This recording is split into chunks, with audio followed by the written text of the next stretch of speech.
Hi there, can you say these words in Amharic? Let us practice together. Try to repeat after me. Student, tamari, tamari. Students, tamariuch, tamariuch. Teacher, astamari, astamari. Teachers, astamariuch, astamariuch. Country, agar, agar.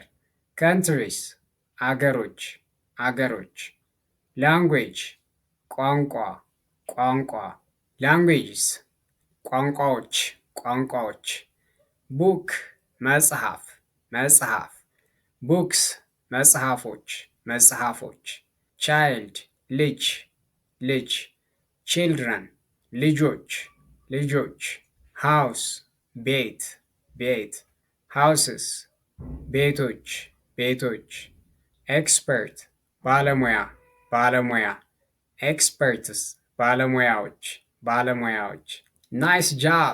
Do you want to learn more Amharic words and phrases like this? Alright, visit easyamharic.com. The link is in my bio or in the description box. Don't forget to comment the best word that you learned today. See you in another video.